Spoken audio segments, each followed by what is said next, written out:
Assalamualaikum warahmatullahi wabarakatuh. Perkenalkan, saya Nanang Febrian. Kali ini saya akan menjelaskan apa itu protokol autentikasi. Terus ada beberapa protokolnya, itu antara Kerberos, like Wide Directory Access Protocol, dan Open Authorization. Nah, yang kedua saya akan menjelaskan manajemen kunci dan sertifikat. Nah, yang isinya ada sertifikat digital, manajemen kunci, dan hubungan sertifikat dan kuncinya. Nah, langsung saja kita ke uh, pembahasannya ya teman-teman ya. Oke, yang pertama itu ada ini guys, ada protokol autentikasi. Nah, autentikasi berarti proses memastikan identitas pengguna atau sistem yang mencoba mengakses suatu layanan. Beberapa protokol populer antara lain ada Kerberos ya teman-teman yang tadi. Nah, fungsinya itu mengotentikasi pengguna dan layanan dalam jaringan dengan cara yang aman tanpa mengirimkan kata sandi secara langsung.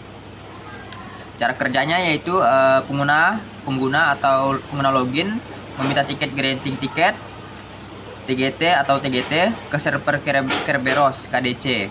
Nah, KDC memberikan TGT jika username dan password benar. Nah, lanjut saat ingin mengakses layanan misalnya file server, pengguna menunjukkan TGT yang mendapatkan service tiketnya teman-teman. Nah, terus service tiketnya digunakan untuk mengakses layanan tanpa perlu login ulang.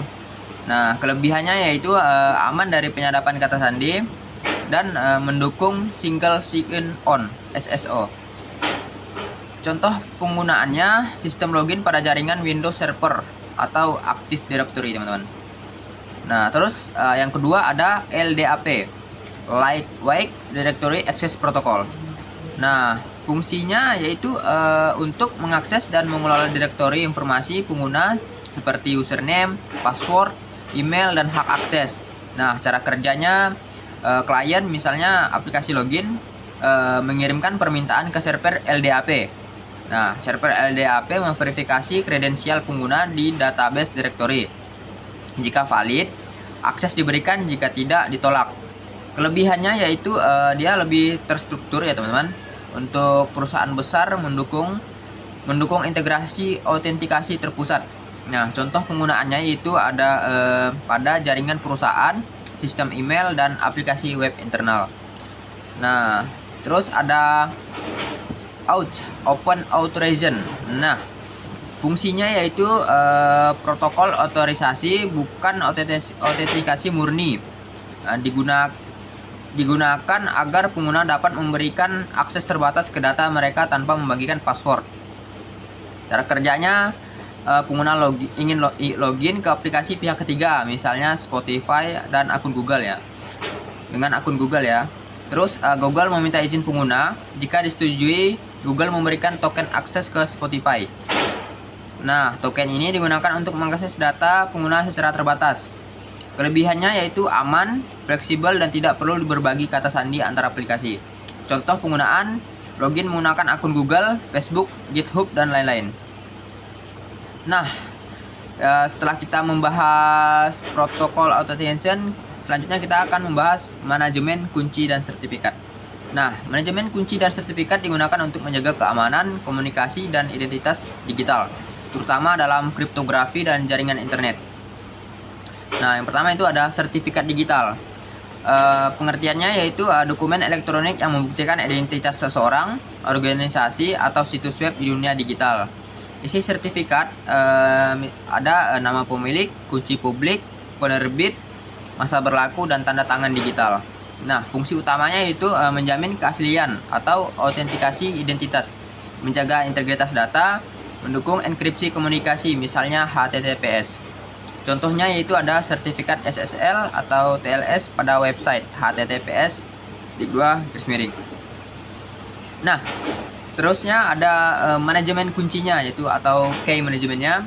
Pengertian proses menghasilkan, menyimpan, mendistribusikan, memperbarui, dan mencabut kunci kriptografi atau kunci publik dan privat.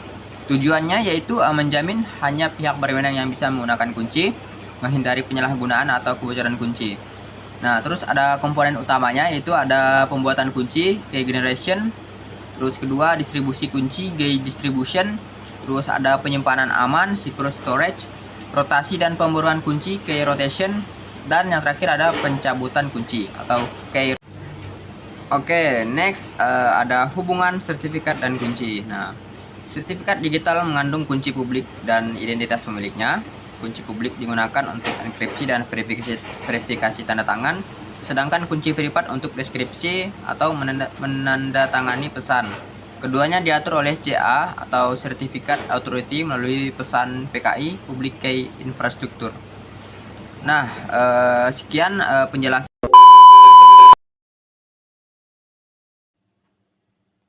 Assalamualaikum warahmatullahi wabarakatuh. Saya Nanang Febrian akan membahas web enkripsi dan deskripsi yang saya buat. Nah, kali ini kita bahas webnya dulu ya teman-teman. Pertama-tama kalian buka Visual Code-nya dulu ya teman-teman ya, untuk melihat codingannya teman-teman. Nah, seperti ini ya teman-teman. Saya menambahkan MD5, SHA1, SH256, base 64, reverse, dan S. Nah, di sini seperti biasa ya teman-teman, kayak menambahkan Anda saat membuat web ya teman-teman, kayak nambahin ini itu ya teman-teman ya.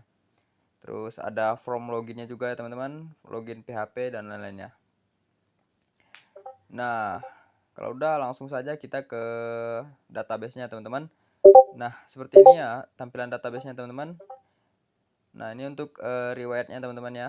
Ini udah saya isi sebelumnya teman-teman, kode-kodenya teman-teman. Jadi kita nanti coba lagi teman-teman. Nah, kita lihat strukturnya dulu ya teman-teman. Seperti inilah strukturnya teman-teman ya. Nah, terus user. Nah, usernya seperti ini teman-teman, browse-nya. Nah, terus strukturnya seperti ini teman-teman. Nah, terus kita langsung saja ya teman-teman masuk ke webnya. Terus kita masukin aja tuh nama yang udah kita bikin di database tadi itu teman-teman. Sebut saja ini ya teman-teman, admin teman-teman. Nah, langsung saja masuk. Nah, kita udah di tampilan webnya teman-teman ya. Jadi kita masukin aja tuh teman-teman. Misal mau bikin passwordnya teman-teman. Nah, misal halo gini ya teman-teman ya. Terus kita pilih metode enkripsinya MD5 teman-teman. Nah, terus kita coba enkripsi. Nah, seperti ini dia hasil kodenya yang muncul ya teman-teman ya. Nah, coba kita deskripsi teman-teman. Dan ternyata untuk metode ini tidak bisa dideskripsi ya teman-teman ya. Oke, terus kita coba lagi nih teman-teman ke SH1 ya teman-teman ya. Kita coba enkripsi. Nah, ini dia kodenya teman-teman ya. Terus kita coba deskripsi nih teman-teman. Aduh, ternyata tidak bisa ya teman-teman, metodenya tidak bisa dideskripsi. Terus kita coba lagi nih, SHA256 cuy. Kita enkripsi. Nah, inilah kode-kodenya teman-teman. Coba kita deskripsi teman-teman ya. Nah, untuk metode ini juga tidak bisa dideskripsi ya teman-teman ya. Terus kita coba lagi yang base 64 teman-teman. Terus kita enkripsi. Nah, seperti ini dia kodenya teman-teman. Aduh, sorry teman-teman, kita ke ini selesai. Oke, kita masuk lagi. Nah, kita coba deskripsi teman-teman. Nah, ternyata ada ya teman-teman ya deskripsinya. Ini kodenya agak ini guys, agak menarik ya teman-teman ya. Agak unik teman-teman. Beda. Terus kita coba lagi nih. Reverse. Nah, reverse ini kayak kebalikannya teman-teman ya. Tuh, dia dari halo ke olah teman-teman. Coba kita deskripsi teman-teman. Ternyata tidak bisa ya teman-teman ya. Tidak bisa dideskripsi, bukan tidak bisa ya teman-teman, dia kayak hasilnya sama gitu teman-teman. Nah, kita coba lagi guys. Nah, ini untuk AES nih jangan aja ya guys ya. Kita langsung ke root 13 ini teman-teman. Kita coba enkripsi. Nah, seperti ini dia kodenya teman-teman. Kita coba deskripsi ya teman-teman. Deskripsi dia sama dengan enkripsi ya teman-teman ya. Jadi sama gitu hitungannya teman-teman. Nah, terus kita cek ke database-nya teman-teman, ke riwayat. Nah, ini dia data-data tadi yang sudah kita masukin ya, ada hasilnya guys, ada riwayatnya tuh teman-teman. Tanggal waktunya juga ada. Nah, mungkin Itu saja kali ya teman-teman yang bisa saya sampaikan tentang web ini teman-teman. Nah, untuk penjelasannya teman-teman, enkripsi itu adalah sebuah proses atau sebuah upaya mengubah teks menjadi kode unik ya teman-teman ya. Jadi kayak misal kita membuat password misal halo, kita enkripsi menjadi kode kita enkripsi dengan MD5 menjadi kode unik ya teman-teman. Kayak huruf-huruf acak itu teman-teman. Nah, tujuannya itu sebagai ini teman-teman, sebagai eh pengaman ya teman-teman, pengaman kayak eh, tidak mudah dideteksi oleh hacker gitu teman-teman. Nah, mungkin itu saja kali ya teman-teman untuk penjelasannya tentang web enkripsi dan enkripsi saya ini teman-teman. Sekian, assalamualaikum warahmatullahi wabarakatuh.